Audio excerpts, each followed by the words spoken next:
Bà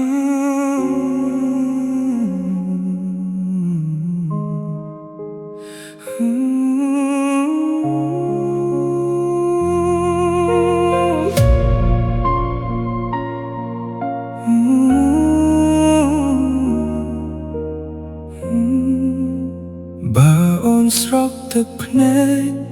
បងនឹងជួតវាដោយក្តីស្រឡាញ់បើអូនឈឺចាប់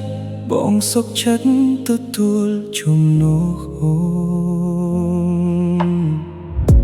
ថ្ងៃដែលបងបានជួបអូនដោយពន្លឺព្រះអាទិត្យរះក្នុងជីវិតស្នាមញញឹមដ៏កក់ក្តៅរបស់អូនធ្វើឲ្យបេះដូងបងរស់ឡើងវិញគ្រប់ពេលដែលអូនសាយពិភពលោកបងក៏ស្រស់ស្អាតតែពេលឃើញអូនយំបេះដូងបងក៏ឈឺតាមដែរសូមកុំទុកនៅម្នាក់ឯងសូមកុំលាក់ទឹកភ្នែកពីបងនឹងនៅក្បែរអូនជានិច្ចមិនឲ្យអូនឯកោឡើយបើអូនស្រក់ទឹកភ្នែកបងនឹងជូតវាដោយដៃរបស់បងបើអូនបាត់ក្តីសង្ឃឹមបងនឹងក្លាយជាពន្លឺឲ្យអូនបើអូនស្រក់ទឹកភ្នែកបងនឹងងើបអូនឲ្យណែនជាងមុន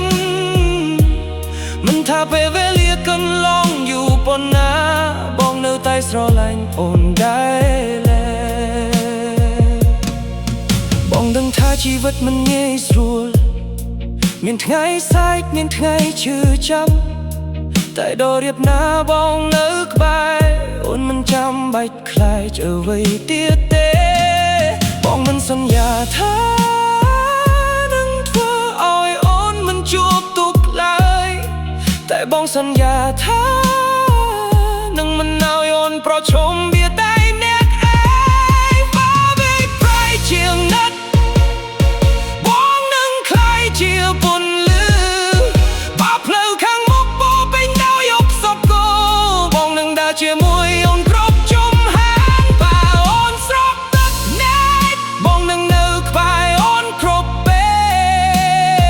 លមិនឲ្យទឹកភ្នែកខូចដោយទ្វារអ្នកជូតមិនឲ្យបេះដូងអូនឈឺចាប់តែម្នាក់ឯងបើអូនស្រក់ទឹកភ្នែកសូមឯងលើស្មារបស់បងព្រោះបេះដូងមួយនេះកើតមកដើម្បីថែរក្សាអូនបើថ្ងៃណាពិភពរបស់បងអូនសូមគុំទៅថោនៅអ្នកឯងនៅមានបងណាដែលនៅតែជឿលើអូនជាគេទោះមានជោគភាពខ្លាំងប៉ុណ្ណាទោះផ្លូវជីវិតលំបាកប៉ុណ្ណាតែបងនៅតែកាន់ដៃអូនមិនដែលចង់លែងឡើយបើអូនស្រក់ទឹកភ្នែកបងនឹងក្លាយជាស្នាមញញឹមឲ្យអូនបើអូនអស់កម្លាំងដើរទៅមុខបងនឹងជាកម្លាំងចិត្តឲ្យអូនបើអូនស្រក់ទឹកភ្នែកបងនឹងស្រឡាញ់អូនកាន់តែខ្លាំងព្រោះអូនជាបេះដូងរបស់បងដែលគ្មានថ្ងៃអាចជំនួសបានដល់ថ្ងៃដែលអូនញញឹមវិញនោះជាសុភមង្គលដ៏ធំបំផុតរបស់បងហើយបងនឹងនៅក្បែរអូនមិនថាយប់ឬថ្ងៃមិនថាពេលវេលាកន្លងយូរប៉ុណ្ណាបងនឹងមិនឲ្យអូនស្រក់ទឹកភ្នែកតែម្នាក់ឯងទៀតឡើយ